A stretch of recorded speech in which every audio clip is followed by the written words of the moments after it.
প্রিয় শিক্ষার্থীবৃন্দ, জাতীয় বিশ্ববিদ্যালয় কর্তৃক আয়োজিত চতুর্থ বর্ষের ব্যবস্থাপনা বিভাগের এই শিল্পী ও সম্পর্কের এই চ্যাপ্টারে আমি আজকের এই অনলাইন ক্লাসে তোমাদের সবাইকে স্বাগত জানাচ্ছি। আজকে আমাদের লেকচার নাম্বার 8। তো লেকচার নাম্বার 8 এর যেটা কনসিলেশন সার্ভিস, তোমরা জানো যে লেকচার নাম্বার 8 কনসিলেশন সার্ভিস, সেই কনসিলেশন সার্ভিস এই চ্যাপ্টারের অনলাইন ক্লাসে তোমাদের সবাইকে আমি স্বাগত জানাচ্ছি। আজকের যে আমরা সার্ভিস কনসিলেশন নিয়ে কথা বলবো, আমরা যেটা আপোষ রফা বলে, সেই আপোষ রফা নিয়ে কথা বলবো এবং সেই আপোষ রফার যে বিষয়, এখানে আসলে আপোষ রফাটা কি বা এই যাবতীয় জিনিসগুলো নিয়ে আমরা কথা বলবো। তো দেখো, শুরুতেই কনসিলেশনটা আমরা সবাই জানি যে আসলে এটা কিন্তু শিল্প বিরোধ নিষ্পত্তির একটা অন্যতম পদ্ধতি এবং যার মাধ্যমে সরকার আসলে মূলত শ্রম যে পরিদপ্তর রয়েছে আমাদের, সেই পরিদপ্তরের যে কর্মকর্তা রয়েছে তাদের সহায়তায় শ্রমিক এবং যে ব্যবস্থাপনার যে মধ্যকার যে একটা বিরোধ নিষ্পত্তি করার প্রচেষ্টা চালায়। এবং এটা কিন্তু তৃতীয় পক্ষের হিসেবে বাংলাদেশ যে এখানে যারা কনসিলিয়েটর থাকে বা যারা আপোষ রফাকারী থাকে, তারা কিন্তু তৃতীয় পক্ষ হিসেবে যে যৌথ দর কষাকষি থাকে, সেই যৌথ দর কষাকষিটার ব্যর্থ হবার পরে তার আসলে নিরসন করার জন্য তারা কিন্তু প্রচেষ্টা চালায়। এবং আসলে আমরা বলতে পারি যে, দেখো তোমরা স্ক্রিনে দেখতে পাচ্ছ যে conciliation refers to a process of diplomatic efforts by a neutral third party, typically appointed by the government, who interviews upon an invitation from either or both the parties in an industrial dispute to assist the workman, to assist the workman and the management. এবং এখানে আরো কথা লেখা আছে, through non cohesive methods of persuasion, advice and alternative proposals etc. to resolve the disputes party or partly or wholly, মানে অংশ হিসেবে কিংবা সেটা পূর্ণ অংশ হিসেবে, and arrive at a voluntary settlement অবশ্যই। এবং এটি যিনি বলেছেন সেটি হলেন B.R. পাতিল, তিনি কিন্তু এই সংজ্ঞাটি দিয়েছেন। আসলে এখানে কিন্তু মালিক পক্ষ এবং শ্রমিক পক্ষ এই দুটি পক্ষের সঙ্গে কিন্তু একজন অভিজ্ঞ যে কনসিলিয়েটর থাকেন, উনার যে সেবা বা উনার যে সেবার মাধ্যমে বা উনার যে দূরদর্শিতার মাধ্যমে কিন্তু এই যে বিরোধগুলো আসে, সেই বিরোধগুলো কিন্তু নিষ্পত্তি করার চেষ্টা করা হয় বা নিষ্পত্তি করা হয়। তো যাই হোক, শুরুতেই কিন্তু আপোষ রফার মাধ্যমে এই কাজগুলো করা হয়, তো এটাকে কনসিলিয়েশন বলা হয় বা আপোষ রফা। তো আমরা দেখব যে আসলে যে ফরমেশনটা থাকে কনসিলিয়েটরের, এখানে আমরা সবাই জানি বাংলাদেশের প্রেক্ষাপটে এখানে দেখো যে ডিরেক্ট মানে লেবার ডিরেক্টর বলা হয়, অর্থাৎ এই যে লেবার ডিরেক্টর, আমরা একটা বিষয় জানি যে যে 81 জন আমাদের বর্তমানে কিন্তু বাংলাদেশে প্রায় 81 জন কনসিলিয়েটর গেজেট বিজ্ঞপ্তির মাধ্যমে নিযুক্ত রয়েছেন এবং এখানে কিন্তু সরকার আবার প্রয়োজন হলে কিন্তু এর সংখ্যাটা আরো বেশি বৃদ্ধিও করতে পারে। তো যাই হোক, তো এখানে কে কে থাকে আমরা এখানে দেখতে পাচ্ছি যে লেবার ডিরেক্টর যিনি থাকেন উনি একজন, হ্যাঁ। এবং এটা কিন্তু বলা হয় যে বর্তমানে যে একটা সাধারণ মানে শিল্প বিরোধ কিন্তু বাংলাদেশের একটা অন্যতম প্রধান বা সাধারণ একটা সমস্যা, এবং এই নিষ্পত্তির জন্য কিন্তু বিভিন্ন ধরনের পদ্ধতি অ্যাপ্লাই করা হয় এবং এই কনসিলিয়েশন কিন্তু অন্যতম একটা পদ্ধতি। তো এই কনসিলিয়েটর যে যারা থাকবে বা একটা কনসিলিয়েটরের যে গঠন প্রণালী, সেটি আমি স্ক্রিনে তুলে ধরার চেষ্টা করেছি। তো দেখো, লেবার ডিরেক্টর অর্থাৎ শ্রম পরিচালক থাকবে একজন, অ্যাডিশনাল লেবার ডিরেক্টর অর্থাৎ অতিরিক্ত যে শ্রম পরিচালক তিনি থাকবেন, জয়েন্ট লেবার ডিরেক্টর আমরা বলতে পারি যে যুগ্ম শ্রম পরিচালক, এবং ডেপুটি লেবার ডিরেক্টর অর্থাৎ যেটা আমরা উপ শ্রম পরিচালক বলতে পারি। এরপর স্ট্যান্ডিং ডিরেক্টর অর্থাৎ যেটা স্থায়ী যারা শ্রম পরিচালক থাকবেন, স্ট্যান্ডিং যে লেবার ডিরেক্টর তারা 17 জন থাকবেন, এবং যে লেবার অফিসার এরা থাকবে 10 জন, অর্থাৎ মোট হচ্ছে আমাদের 42, অর্থাৎ 42 জন মিলে কিন্তু এই সংখ্যাটা গঠিত। তো এটা এক ধরনের বিষয়। এটা ছিল আমাদের ফরমেশন অফ কনসিলিয়েটর, অর্থাৎ আসলে যে আমরা কনসিলিয়েটরের কথা বলছি এটা আসলে গঠন প্রণালীটা এখানে দেখানোর চেষ্টা করলাম। এরপরে আসলে বাংলাদেশের প্রেক্ষাপটে যে কনসিলিয়েটর গুলো মানে করা হয় বা কনসিলিয়েশন গুলো করা হবে, সেই কনসিলিয়েশন গুলোর আসলে প্রক্রিয়াটা কেমন, কিসের পর কি হয়। তো এখানে দেখতে পাচ্ছ conciliation before notice or of strike or log out, অর্থাৎ স্ট্রাইক কিংবা লগ আউটের পূর্বে যে কাজগুলো করা হবে, অর্থাৎ এখানে বলা হচ্ছে যে conciliation before notice or strike or. তো এখানে আমরা জানি যে শিল্প সম্পর্ক যে অধ্যাদেশ অর্থাৎ ইন্ডাস্ট্রিয়াল রিলেশনস যে অর্ডিন্যান্স, সেই অর্ডিন্যান্স অনুসারে আমাদের 1969 সালের যে অর্ডিন্যান্স সেই অনুসারে আমরা এই জিনিসগুলো পাই। এবং শুরুতে এখানে কি করা হয়, যখন দেখা যায় যে যৌথ দর কষাকষি কিন্তু করার চেষ্টা করা হবে, কিন্তু এই কালেকটিভ বার্গেনিং যখন আর কাজ হচ্ছে না, তখন কিন্তু যে কোনো একটা পক্ষ সংশ্লিষ্ট যে বিরোধ নিষ্পত্তি, সেই বিরোধ নিষ্পত্তির জন্য প্রাথমিক অবস্থায় এই কনসিলিয়েটরের কাছে কিন্তু লিখিতভাবে অনুরোধ করবেন। এবং এটা 27 ক ধারায় এই 1969 সালের IRO-তে কিন্তু উল্লেখ রয়েছে। তবে এই অনুরোধ যৌথ দর কষাকষি ব্যর্থতার অবশ্যই 14 দিনের মধ্যে করতে হবে, এবং এটি আছে ধারা নাম্বার 9-2, এটা হচ্ছে IRO 1969। এবং অনুরোধ করা যখন হয়ে গেল, লিখিত অনুরোধ, সেই অনুরোধ করার পরে কনসিলিয়েটর কিন্তু বিরোধ নিষ্পত্তির কাজ শুরু করবেন। এবং প্রাথমিকভাবে কিন্তু কনসিলিয়েটরদের যে বিরোধ নিষ্পত্তির জন্য 10 দিন সময় পাবেন। আর এটা 10 দিন সে সময় পাবেন, এটা আছে ধারা নাম্বার 30-এ আমাদের IRO 1969। এর মধ্যে কনসিলিয়েটর কিন্তু উভয় পক্ষের সাথে বৈঠকে মিলিত হবেন বারবার, এবং বৈঠকে যে উপস্থিত হওয়ার উভয় পক্ষের জন্য কিন্তু আইনগত অবশ্যই বাধ্যতামূলক হিসেবে গণ্য হবে। এবং ধারা 30-এর 3 ধারায় কিন্তু একথা উল্লেখ রয়েছে।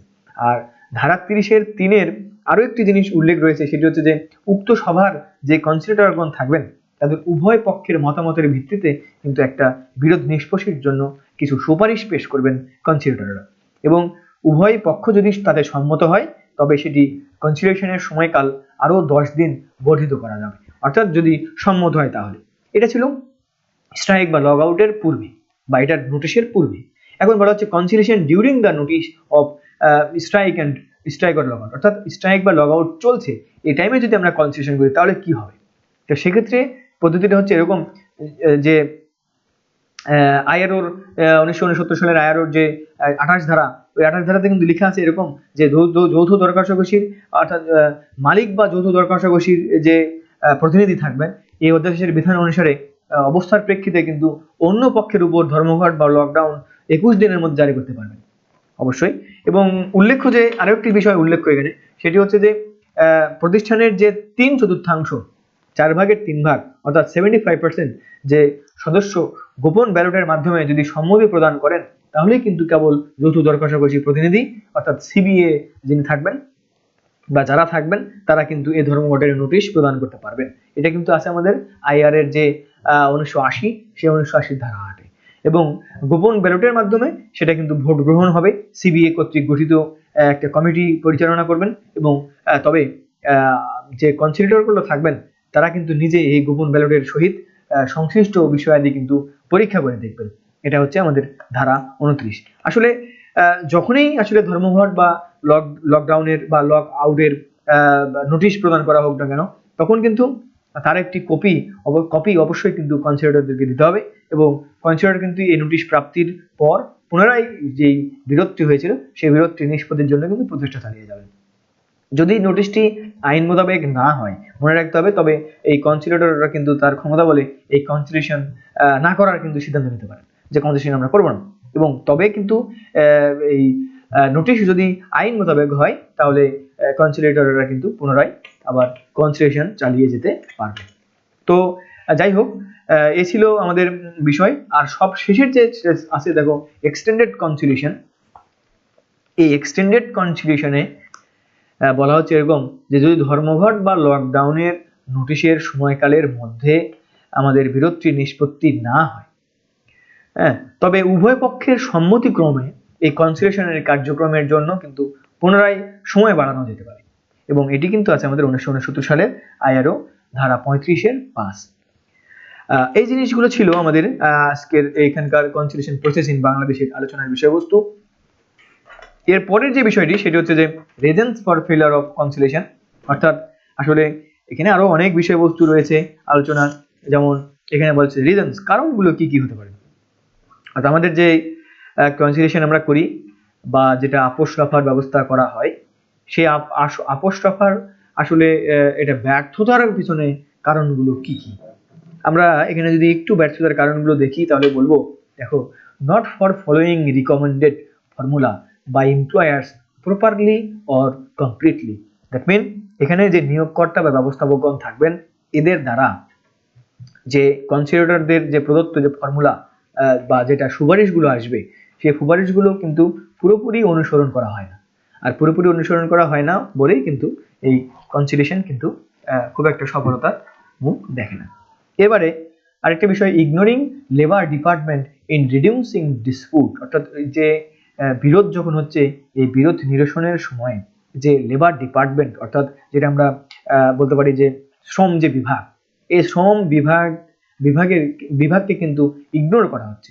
অর্থাৎ অনেক সময় দেখা যায় যে স্থানীয় যে প্রশাসন বা থানার যে ভারপ্রাপ্ত কর্মকর্তা, এদের মাধ্যমে কিন্তু দেখা যাবে যে বিরোধটা নিষ্পত্তির চেষ্টা করা হচ্ছে। আসলে যেটা কনসিলিয়েশন, সেই প্রক্রিয়ায় কিন্তু যাওয়া হচ্ছে না বিভিন্ন কারণে।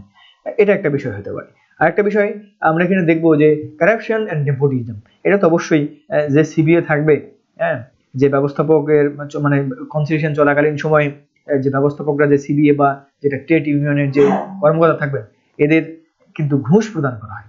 এবং দেখা যায় যে ব্যবস্থাপকরা হয়তো বা কনসিলিয়েশন চলাকালীন সময় ব্যবস্থাপকরা তাদেরকে ঘুষ দিয়ে কিংবা তাদের সঙ্গে দুর্নীতির একটা মদত করে, সেক্ষেত্রে কিন্তু এই জিনিসটাকে কিন্তু অনেক ধরনের একটা ইজি সিচুয়েশনে রূপান্তর করার চেষ্টা করা হবে। এতে করে কিন্তু এই শ্রমিকরা কিন্তু অনেকটা ক্ষতিগ্রস্ত হয়, অর্থাৎ কনসিলিয়েশন কিন্তু ঠিকঠাক মতো হয় না, আগেই থেকেই কনসিলিয়েশনের একটা ফিক্সিং দেখাবে। তো যাই হোক, এবং নেপোটিজমে দেখা যায়, অর্থাৎ যেটা স্বজনপ্রীতি আমরা বলি, সেই স্বজনপ্রীতির বিষয়টি চলে আসে। তারপরে ইনফ্লুয়েন্সড বাই পলিটিক্স, অনেক সময় কিন্তু এটি দেখা যায় যে রাজনৈতিক কারণে বা অনেক সময় এই যে রাজনৈতিক যে প্রভাব, সেই প্রভাবের কিন্তু পড়ে যায় এই কনসিলিয়েশনটা। সেক্ষেত্রে কিন্তু এটা যে সরকারি দল বা বিরোধী দল, এ ধরনের অনেক জিনিস চলে আসে।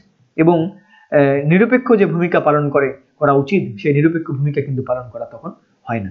তো এটাও কিন্তু আসলে এই কনসিলিয়েশনের ফেলারের একটা অন্যতম প্রধান কারণ। এরপরে আমরা বলতে পারি যে আরেকটা বিষয় দেখা যেতে পারে যে যে নিরপেক্ষ, আমরা যারা একটু আগে বললাম যে শ্রমিকদের চেয়ে মালিক পক্ষের প্রতি কিন্তু তারা তখন বেশি সহানুভূতিশীল আচরণ করে, এবং ফলে যারা মালিক বা যারা ব্যবস্থাপনা সরকারি দলের শ্রমিক সংঘ কর্তৃক তারা কিন্তু প্রভাবিত হয়, বা কনসিলিয়েটররা কিন্তু তখন প্রভাবিত হয়ে থাকে। তো যাই হোক, আবার আমরা যদি আরেকটা দিকে তাকাই, দেখবো যে এখানে direct move to labour court ignoring conciliation. অনেক সময় দেখা যায় যে কনসিলিয়েশন বা আপোষের দিকে না গিয়ে সরাসরি হয়তো শ্রম আদালতের শরণাপন্ন হতে হলো। এই বিভিন্ন কারণে বিভিন্ন জনের প্ররোচনায় অনেক সময় করা হয়, বা কনসিলিয়েশনের যে খারাপ দিকগুলো রয়েছে, সেই খারাপ দিকগুলো বিবেচনায় নিয়ে কিন্তু অনেক কর্মী তারা কিন্তু নিজেদের যে দাবি দফা সেটি আদায়ের জন্য বা নিজেদের যে ক্ষতিগ্রস্ত সেটির ক্ষতিপূরণের জন্য তারা কিন্তু সরাসরি কোর্টের আশ্রয় নেয়। তাহলে সেক্ষেত্রে এই জন্য এটাও কিন্তু একটা সমস্যা। এবং অনেক সময় এটা কিন্তু আমরা জানি যে বিরোধ নিষ্পত্তিতে কনসিলিয়েশনের পরবর্তীতে কিন্তু শ্রম আদালতে যাওয়ার বিধান রয়েছে, তারপরেও কিন্তু তারা হয়তো আগেই চলে যায় এরকম। অনেক সময় দেখা যায় যে কনসিলিয়েটর উভয় পক্ষের যে নিষ্পত্তি, সেই নিষ্পত্তিতে পৌঁছার জন্য যে মানে প্ররোচিত করার ক্ষেত্রে যে যোগ্যতা দরকার বা যে অভিজ্ঞতা দরকার, সেই অভিজ্ঞতার কিন্তু এখানে অভাব পরিলক্ষিত হয়। অর্থাৎ আমরা এরকমও বলতে পারি অনেক সময় যে যোগ্যতা এবং অভিজ্ঞতার অভাবে তারা কিন্তু যথাযথ ভূমিকা পালন করতে পারে না। তো এ ছিল আমাদের direct move to lack of qualification and efficiency, অর্থাৎ দক্ষতার অভাব থাকে অনেক সময়। এরপরে lack of mutual trust and patience, এটা তো অবশ্যই জরুরি বিষয়। অর্থাৎ আমাদের দুই পক্ষের মধ্যে যে পারস্পরিক ধৈর্য বা পারস্পরিক যে বিশ্বাস বা আস্থাবোধের একটা সম্পর্ক, এটি সম্পর্ক কিন্তু থাকে না। ফলশ্রুতিতে এই কনসিলিয়েশনে কিন্তু খুব একটা বিশ্বাস বা এটার উপরে কিন্তু খুব একটা মানে বিশ্বাস আনতে পারে না, এবং এর উপরে কিন্তু নির্ভর করতে পারে না। আবার অনেক সময় যে কথাটি আমি একটু আগে বললাম যে নিয়োগকর্তা বা ব্যবস্থাপনার যে স্বার্থ সংশ্লিষ্ট পক্ষ, তথা যেটা আমরা বলতে পারি যে সরকার এবং ক্ষমতাসীন যে দল, সে দলের যে প্রত্যক্ষ সংযোগ এখানে কিন্তু থাকে। ফলশ্রুতিতে কনসিলেশন কিন্তু যে কার্যক্রমে বা সে স্বাধীন হওয়ার কথা ছিল সেই স্বাধীনভাবে কিন্তু কার্যক্রমগুলো সম্পাদন করতে পারে না। তো এটাও একটা খারাপ দিক কনসিলেশনের, এজন্য কিন্তু অনেক সময় এটি ব্যর্থতায় পর্যবসিত হয়। এবারে আমরা দেখব যে direct move to labour code, sorry এটা হয়ে গেছে আমাদের আলোচনা, এবং সবশেষে যেটা আলোচনা presently different want by labour union, অর্থাৎ এখানে অনেক সময় শ্রমিক সংঘদের শ্রমিক সংঘ কর্তৃক কিন্তু ব্যবস্থাপনার কাছে অনেক সময় ইররিলেভেন্ট টপিকস বা ইররিলেভেন্ট যে ওয়ান্ট চাহিদা সে জিনিসগুলো কিন্তু তুলে আনা হয়। অর্থাৎ অনেক সময় এরকম করা হয় যে যে চাহিদাগুলোর কথা বলা হচ্ছে বা যে দাবি দেওয়ার কথা বলা হচ্ছে সেগুলো কিন্তু অনেক সময় অযৌক্তিক এবং অবাস্তব। তাহলে সেই অবাস্তব এবং অযৌক্তিক দাবি নিয়ে আসলে এটা কিন্তু আসলে বার্গেনিং এর মাধ্যমে আসলে কনসিলিয়েশন বা সমঝোতা আনা কিন্তু খুব একটা সম্ভবপর হয় না। এরকম অনেক কিছু আছে। আবার অনেক সময় শ্রমিকদের যে দাবি দাবা রয়েছে সেই দাবি দাবার ক্ষেত্রে মেটাতে কিন্তু নিয়োগকর্তাদের একটা আর্থিক অসামর্থ্য দেখা যায়, যে হয়তো ততটুকু অর্থ তাদের নেই, এরকমও দেখা যায়। আবার অনেক সময় আরেকটি বিষয় যে কনসিলিয়েটর যারা থাকবে তাদের যে কর্মকাণ্ড, এই কর্মকাণ্ডের যে অ্যাকাউন্টেবিলিটি, এটার যে জবাবদিহিতা থাকতে হবে বা ট্রান্সপারেন্সি থাকতে হবে, এই জিনিসগুলো কিন্তু অনেক সময় অনুপস্থিতি লক্ষ্য করা যায়। এবং অনেক সময় এই যে কনসিলিয়েশন চলাকালীন সময়ে যে ট্রেড ইউনিয়ন নেতা, এই নেতা কর্তৃক কিন্তু শক্তি প্রদর্শন করা হয় অনেক সময়। তো এই বিভিন্ন কারণে এই ট্রেড ইউনিয়নের কি বলে যে কনসিলিয়েশনের প্রতি মানুষের বা কর্মীদের কিন্তু একটা দেখা যায়। তো তারপরেও আসলে এরপরের যে আমরা আলোচনার বিষয়বস্তু সেটি হচ্ছে measures for increasing the effectiveness of conciliation. আসলে কনসিলিয়েশনের ক্ষেত্রে আমরা যদি দেখি যে কনসিলিয়েশনের সময়ে বা কনসিলিয়েশনের ক্ষেত্রে আমরা কি করতে পারি, মানে কি করলে আসলে এই কনসিলিয়েশনটা আসলে আলোর মুখ দেখবে বা ভালো কিছু করা সম্ভব হবে। আমরা দেখব যে বৃদ্ধির যে উপায়, এটি দেখো কি করতে হবে। শুরুতেই আমরা যে জিনিসটি বোঝানোর চেষ্টা করছি সেটা হচ্ছে যে এই কনসিলিয়েশনের যে কার্যকারিতা, সেই কার্যকারিতা বৃদ্ধির জন্য আসলে কি কি মেজারমেন্ট আমাদেরকে নেওয়া উচিত বা কি কি করা উচিত। শুরুতেই দেখতে পাচ্ছি to give enough power to conciliator, যারা কনসিলিয়েটর হিসেবে থাকবেন তাদেরকে কিন্তু যথেষ্ট পরিমাণে তাদেরকে ক্ষমতা দিতে হবে, পাওয়ার দিতে হবে, এবং পর্যাপ্ত ক্ষমতা প্রদান যদি সুনিশ্চিত করা যায় তাহলে কিন্তু ওই কনসিলিয়েটরদের দ্বারা যে কনসিলিয়েশনটি করা হবে সেটা অবশ্যই সফল হতে বাধ্য। 2 নম্বরে ensure positive mentality to conciliation, অর্থাৎ এই যে সমঝোতা হইলে যে সেটি খারাপ হবে, এই যে ধ্যান ধারণা বা এই যে একটা নেতিবাচক মনোভাব, এই নেতিবাচক মনোভাব থেকে কিন্তু বের হয়ে আসতে হবে, এটা একটি বিষয়। আবার আরেকটি জিনিস আমরা ভাববো সেটা হচ্ছে যে আমাদের যে এনশিওর পজিটিভ মেন্টালিটি আমরা বললাম, এটা প্লে রোল নিউট্রালি, অর্থাৎ এখানে যে কনসিলিয়েটররা থাকবেন তারা যেন অবশ্যই নিউট্রাল থাকেন, অর্থাৎ কোনো সাইটে যদি বেস করেন তাহলে কিন্তু আসলে সেই জিনিসটি হবে না, বা সেই বিচার বা যে ব্যবস্থাটি গ্রহণ করা হবে বা যে পদক্ষেপগুলো গ্রহণ করা হবে সেগুলো কিন্তু এক পক্ষে চলে যাবে। অর্থাৎ এই বিরোধ নিষ্পত্তির ক্ষেত্রে অবশ্যই কনসিলিয়েটর শুড বি নিউট্রাল, এখানে অবশ্যই নিরপেক্ষ ভূমিকা পালন করতে হবে। এবং নাম্বার 4 যদি আমরা চিন্তা করি, এখানে বলা হচ্ছে যে conciliators should be honest and responsible, এদেরকে অবশ্যই সৎ হতে হবে, এদেরকে কর্তব্য পরায়ণ হতে হবে এবং ন্যায় পরায়ণ হতে হবে, এই কয়েকটি গুণাবলী কিন্তু তাদের থাকতে হবে। এরপরে আমরা যদি আরেকটা দেখি সেটা হচ্ছে workers must should be relevant and authentic. এই যে ওয়ার্কার্স যাদের কথা আমরা একটু বললাম, এই ওয়ার্কার্সের যে নিডগুলো থাকবে এই নিডগুলো কিন্তু অবশ্যই যুক্তিসঙ্গত হতে হবে এবং বাস্তবমুখী হতে হবে।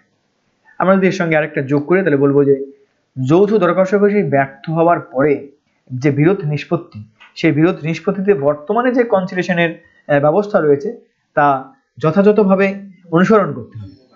অর্থাৎ অন্য কোনো সংস্থা কর্তৃক যে শিল্প বিরোধ হওয়ার যে একটা সম্ভাবনা রয়েছে বা শিল্প বিরোধে বা নিষ্পত্তিতে যে হস্তক্ষেপ, এটা আইনগতভাবে নিষিদ্ধ করতে হবে। অর্থাৎ এখানে কনসিলিয়েশনের মাধ্যমেই সেটি হবে, অন্য কোনো সংস্থা বলতে স্থানীয় প্রশাসন বা যে ভারপ্রাপ্ত কর্মকর্তা ওনারা যেন এই কনসিলিয়েশনটা না করতে পারেন। তাহলে কিন্তু এটার একটা আইনগত ভিত্তি থাকবে এবং এটা এই সমঝোতার মাধ্যমেই জিনিসটা করার চেষ্টা করতে হবে। এতে আমাদের শিল্প সম্পর্কে কিন্তু উন্নয়ন ঘটবে। আর জিনিসটা যদি বাইরে চলে যায় তাহলে সেক্ষেত্রে কিন্তু একই শিল্পের একই জিনিস অর্থাৎ ডিসক্লোজ হয়ে যাবে বাইরের, এখানে কোনো প্রাইভেসি থাকবে না, এই ধরনের বিভিন্ন ধরনের ঘটনা ঘটতে পারে। এরপরে আমরা দেখতে পাচ্ছি যে trade union leader should be polite. অবশ্যই এখানে অনেক সময় দেখা যায় যে ট্রেড ইউনিয়নের যে নেতারা থাকে তারা কিন্তু মারমুখী একটা ভূমিকায় থাকে বা মারমুখী একটা আচরণ থাকে বা অনেকটা রুড হয়ে থাকে। তো অবশ্যই এই আমরা যদি একটা কনসিলিয়েশনটাকে কার্যকর ভূমিকায় এনে দিতে চাই বা এটার কার্যকারিতা বৃদ্ধি করতে চাই, তাহলে অবশ্যই এখানের যে ট্রেড ইউনিয়নের নেতারা থাকবে তারা কিন্তু তাদেরকে অবশ্যই পোলাইট হতে হবে এবং তাদের এই যে মারমুখী যারা আচরণ এটা কিন্তু অর্থাৎ সমঝোতা করার উদ্দেশ্যে তাদেরকে বসতে হবে। তাদের কথাই যে 100% মেনে নিতে হবে এটা কিন্তু না।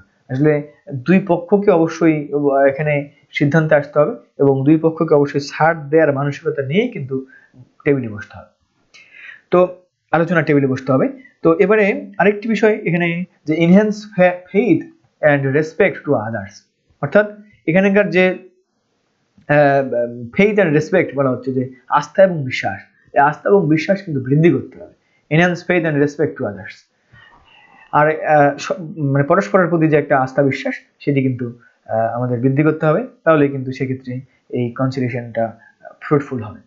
Always active continuous training programme, অর্থাৎ আমাদের যে কনসিলিয়েটররা থাকবেন তারা যে আসলে দূরদর্শী হবেন, অবশ্যই তাদের যোগ্যতা সম্পন্ন হতে হবে এবং অনেক বেশি দক্ষতা সম্পন্ন হতে হবে, পূর্ব অভিজ্ঞতা সম্পন্ন হতে হবে। তো এই অভিজ্ঞতা এবং দক্ষতার আলোকে তাদের কিন্তু এই যে ভবিষ্যতে কি হতে পারে এরকম দূরদর্শী বানানোর জন্য তাদেরকে কিন্তু এই কন্টিনিউয়াস ট্রেনিং এর ব্যবস্থা করতে হবে এবং তাদের সময় উপযোগী ট্রেনিং এবং তাদেরকে সবসময় আপডেটেড রাখতে হবে। অর্থাৎ তারা যেন পূর্বের যে চিরাচরিত ধ্যান ধারণা সেইটার মধ্যে না থাকে, তারা যেন বর্তমানের যে কি করলে আসলে এই কনসিলিয়েশনটা ফ্রুটফুল হবে এই বিষয়টাতে তাদের যেন ট্রিটমেন্ট হয় এবং এই বিষয়টা তাদের যেন কন্টিনিউয়াস ট্রেনিং এর প্রোগ্রামের ব্যবস্থা করতে হবে। এবং এখানে আরেকটি বিষয় সেটা হচ্ছে যে conciliation process should be more easy, অর্থাৎ যে কনসিলিয়েশন প্রসেস বর্তমানে রয়েছে সেই কনসিলিয়েশন প্রসেসটাকে কিন্তু আরো বেশি সহজতর করা কিভাবে সম্ভব সেদিকটাও কিন্তু নজর দিতে হবে। তো এই ছিল আমাদের আজকের measures for increasing the effectiveness of conciliation. আমরা এরপরে যে জিনিসটা আলোচনা করবো সেটা হচ্ছে এডুকেশন। আমি কিন্তু অলরেডি এইটাকে আরবিট্রেশন বলে অনেক সময়, এটাকে আরবিট্রেশন থেকে এটাকে আমরা অ্যাডজুডিকেশন বলছি। এখানে বলা হচ্ছে adjudication is a legal ruling or judgement, এটা কিন্তু অবশ্যই একটা লিগ্যাল রুলিং জাজমেন্ট বলা হচ্ছে এদিকে, অ্যান্ড ইউজুয়ালি এটা ফাইনাল, এটা হচ্ছে final, but it can also refer to the process of setting a legal case or a claim through the court of justice system. এই কোর্ট অফ জাস্টিস যে system সেটিতে এখানে লিগ্যাল যে case এবং claim থাকবে এবং it usually refers to the final judgment or pronouncement in a case that will determine the course of action taken regarding the issue presented. আমরা এটাকে আমরা দেখেছিলাম এটা যে যেটাকে আপোষ টপা পদ্ধতি আমরা বলতেছি, সেই পদ্ধতি যখন ব্যর্থ হবে তখনই কিন্তু পরবর্তী যে কার্যক্রম সেটি কিন্তু আমাদের এটা হচ্ছে অ্যাডজুডিকেশন এবং এই অ্যাডজুডিকেশনের এটা এই জন্য কিন্তু এটাকে ফাইনাল যে প্রসেস বলা হচ্ছে এবং ফাইনাল যে ডিসিশন সেটাকে বলা হচ্ছে এবং লিগ্যাল ডিসিশন।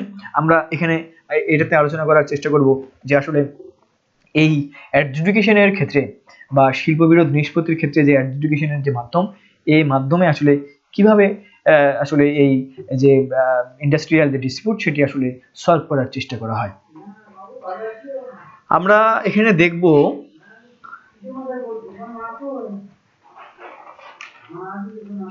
দেখো এই জিনিসটাতে আমরা দেখতে পাচ্ছি স্ক্রিনে settlement of industrial disputes by adjudication. তাহলে এখানে শুরুতে বলা হচ্ছে যে শ্রম আদালত, এই শ্রম আদালত কর্তৃক প্রথমে হচ্ছে অ্যাডজুডিকেশন বাই লেবার কোর্ট। এখানে হচ্ছে তিন ধরনের ঘটনা ঘটে, একটি হচ্ছে অ্যাডজুডিকেশন বাই লেবার কোর্ট, আরেকটি হচ্ছে adjudication by labour appellate tribunal, আরেকটি হচ্ছে অ্যাডজুডিকেশন বাই হাইকোর্ট। তো যাই হোক এখানে বিষয়টি কেমন, যখন কনসিলিয়েটরদের কাছ থেকে ব্যর্থতার সনদ নিয়ে আসতে হবে এবং আমরা পারলাম না, এই মর্মে তারা একটা ব্যর্থতার সনদ দেবেন এবং সেটা প্রাপ্তির 30 দিনের মধ্যে যে কোনো একটি পক্ষ এই বিরোধ নিষ্পত্তির জন্য শ্রম আদালতে আবেদন করতে পারবে। এবং 30 দিনের মধ্যে এই শ্রম আদালতের যে আবেদন সেটি যদি পেশ করা না হয় তাহলে কিন্তু শিল্প বিরোধের যে অস্তিত্ব এটি নাই বললেই চলবে, অর্থাৎ এটি থাকবে না। এবং এক্ষেত্রে যে আইনে অনুসারে যে বিরোধ নিষ্পত্তি এটা কিন্তু সে সময় 60 দিন সময় পাওয়া যায়। অবশ্য এই 60 দিনের পরেও যদি রায় প্রদান না করা যায় বা না যদি করা হয় তাহলে কিন্তু সেটি অবৈধ হবে না। এটা কিন্তু আছে আমাদের আইআরও 1969 সালের আইআরওর এটা 35 নম্বর ধারায় এটা কিন্তু উল্লেখ রয়েছে। আর এর পরের যে বিষয়টি সেটা হচ্ছে adjudication by labour appellate tribunal. এই লেবার অ্যাপিলেট ট্রাইব্যুনালের যে বিষয়টি সেটা হচ্ছে এরকম যে শ্রম আদালতে যে দায়েরকৃত মামলা, এটা মামলাটা অবশ্যই থাকবে, তবে মামলার যে অভিযোগ সেটি অবশ্যই সে মামলা এবং যে অভিযোগ মামলা থাকবে সেটি এবং আইনগত যে অধিকার মামলা থাকবে এটার যে রায়, এই রায়টা ব্যতীত যে কোনো পক্ষ এই শ্রম আদালতের রায়ের বিরুদ্ধে শ্রম অ্যাপিলেট ট্রাইব্যুনালে কিন্তু আপিল করতে পারবে। এবং তবে এটি কিন্তু কি হবে বলতে, এই আপিলটা বা এই যে আপিল মামলা, সেই আপিল মামলা কিন্তু শ্রম আদালতের যে রায় প্রদানের 30 দিনের মধ্যে করতে হবে। এবং এক্ষেত্রে আইন অনুসারে যে দায়েরকৃত আপিল মামলা, সেই আপিল মামলার যে রায় সেটি প্রদানের 60 দিন কিন্তু সময় পাওয়া যায়। এটা কিন্তু আমাদের এই আইআরও 1969-এর 38-এর 3 ধারায় উল্লেখ রয়েছে। উল্লেখ্য এখানে আরেকটি জিনিস, সেটি হচ্ছে যে শ্রম অ্যাপিলেট ট্রাইব্যুনালের যে প্রদত্ত রায়, সেই রায়টি কিন্তু চূড়ান্ত এবং এই রায়ের বিরুদ্ধে কিন্তু কোনো আদালতে আর পরবর্তীতে মামলা করার কোনো সুযোগ থাকবে না। তারপরেও আমরা 3 নম্বর যে প্রসেস সেটির দিকে যদি যাই তাহলে এখানে দেখা যায় যে অ্যাডজুডিকেশন বাই হাইকোর্ট, অর্থাৎ যদি কোনো পক্ষ অভিযোগ সংক্রান্ত কোনো একটা মামলা বা আইনগত অধিকার সংক্রান্ত কোনো মামলায় যদি শ্রম আদালতে প্রদত্ত রায়ে সন্তুষ্ট না থাকে তাহলে সংশ্লিষ্ট যে পক্ষগুলো থাকবে সেই পক্ষগুলো বাংলাদেশ সংবিধানের যে 102 নম্বর আর্টিকেল রয়েছে, সেই 102 নম্বর আর্টিকেলের যে শ্রম আদালতের যে রায়, সেই আদালতের রায়টা কিন্তু তখন সেটা পুনর্বিবেচনা করা হবে। এবং এটার ভিত্তিতে বাংলাদেশ সুপ্রিম কোর্ট তখন, সুপ্রিম কোর্টের যে হাইকোর্ট ডিভিশন, এটা তখন রিট মামলা দায়ের ওখানে তখন রিট মামলা দায়ের করতে হবে। এবং পরবর্তীতে আরেকটি বিষয় যে এক্ষেত্রে কিন্তু যে মামলা নিষ্পত্তির যে কোনো নির্দিষ্ট সময়সীমা থাকবে বা এই সময়সীমা কিন্তু নির্ধারিত থাকবে না, অর্থাৎ অ্যাডজুডিকেশনের যে প্রদত্ত রায়, এই রায় কিন্তু যে কোনো পক্ষ তখন কিন্তু মানতে বাধ্য থাকবে। এবং একটি রায় বা সিদ্ধান্ত কতদিন কার্যকর থাকবে তা অবশ্যই সেই কোর্ট বা ট্রাইব্যুনাল কিন্তু উল্লেখ করতে পারবে। তবে কোনো অবস্থাতেই কিন্তু তা 2 বছরের বেশি স্থায়ী হবে না। শিল্প বিরোধ জনিত যে কারণগুলো রয়েছে সেই কারণে কোনো যে আপিল বা আবেদন, সে আপিল বা আবেদন যদি আদালত বা ট্রাইব্যুনালের যদি বিচারাধীন থাকে তবে কোনো পক্ষ কর্তৃক যে ধর্মঘট বা লগ আউটের যেই বিষয়গুলো থাকে এই জিনিসগুলো কিন্তু মানে এই চলাকালীন সময় কিন্তু এই ধর্মঘট বা লগ আউট এর নোটিশ প্রদান করা কিন্তু আর সম্ভবপর হয় না। এবং এটা ছিল আমাদের হাইকোর্টের মাধ্যমে যদি আমরা এই বিরোধ নিষ্পত্তি করতে যাই তাহলে সেক্ষেত্রে এটার পদক্ষেপ। তাহলে আমরা এখানে 3 ধরনের জিনিস দেখলাম। আমি আবার বলছি যে যদি সেটি আমাদের যে প্রসেস কনসিলিয়েশন প্রসেস সেখানে যদি না হয় তাহলে কিন্তু এখানে আসবে এবং তখন আসবে সর্বপ্রথম লেবার কোর্ট, তারপরে সেটা হচ্ছে লেবার অ্যাপিলেট ট্রাইব্যুনাল এবং 3 নম্বরে এসে যদি ওটাতেও না হয় তো সেক্ষেত্রে সেটি হবে হাইকোর্ট ডিভিশনে পরবর্তীতে আপিলের মাধ্যমে বা রিট করার মাধ্যমে। তো এটি ছিল আমাদের এখানকার বিষয়বস্তু। এবারে আমরা যে বিষয়টি নিয়ে কথা বলবো সেটি হচ্ছে যে এখানে শ্রম আদালত বা লেবার কোর্ট বলে। তো লেবার কোর্টের ক্ষেত্রে আমরা একটু এখানে দেখব এই লেবার কোর্ট, এটাকে অনেক সময় কিন্তু লেবার কোর্ট বলে বা অনেক সময় ইন্ডাস্ট্রিয়াল ট্রাইব্যুনাল বলে, is a governmental judiciary body which rules on labor or employment related matters and disputes. In a number of countries, labor cases are often taken to separate national labor high courts. এটা হতে পারে আবার other states such as the United States process general non-judiciary labor relations board which govern union certification and elections. অর্থাৎ এখানে আমরা এখানে যদি শ্রম আদালতের গঠনের কথা বলি তাহলে এখানে গঠনের বিষয়টি আসবে এবং শ্রম আদালতের এখানে দেখো যে 1969 সালের আমাদের যে শ্রম সম্পর্ক যে অধ্যাদেশ বা যেটা আমরা আইআরও বলি, তো সেটিতে দেখা যায় যে এখানে যখন একটা শ্রম আদালত গঠন করা হবে তখন সেখানে মোট কিন্তু 13 জন সদস্য থাকে এই শ্রম আদালতে আমরা জানি, এবং বর্তমানে বাংলাদেশে কিন্তু 7টি শ্রম আদালত রয়েছে।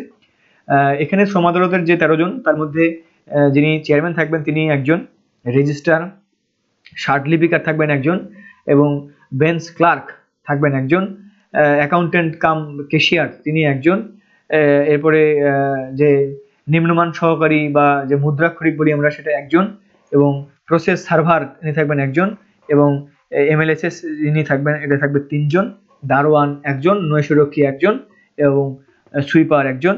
এই সবগুলো মিলিয়ে এই 13 জন সদস্য মিলিয়ে কিন্তু এই লেবার কোডটা গঠিত হবে এবং বা শ্রম আদালতটা গঠিত হবে। এবং শ্রম আদালতের যে এখানে আমরা এখানে আরেকটি বিষয় সেটা হচ্ছে শ্রম আদালত কিন্তু একজন চেয়ারম্যান এবং 2 জন সদস্য নিয়ে গঠিত হবে, এবং সদস্যদের মধ্যে কিন্তু একজন মালিক পক্ষের থাকবেন আর একজন থাকবেন শ্রমিক পক্ষে। এই ছিল আমাদের এখানকার বিষয়। এবং আরেকটি বিষয় যোগ করি সেটা হচ্ছে যে শ্রম আদালতের চেয়ারম্যান যিনি হবেন ইনি কিন্তু হবেন যে হাইকোর্ট ডিভিশন, যে হাইকোর্ট ডিভিশনের কোনো একজন বিচারপতি বা অতিরিক্ত কোনো বিচারপতি বা জেলা যে জজ বা যে অতিরিক্ত জেলা জজের পদে এরকম সমমানের যদি পদ থাকে তাহলে এখানকার যোগ্যতা সম্পন্ন একজন ব্যক্তি। এটা কিন্তু আমাদের যে 1969 আইআরও এটার 35-3 ধারায় এই জিনিসটির উল্লেখ রয়েছে।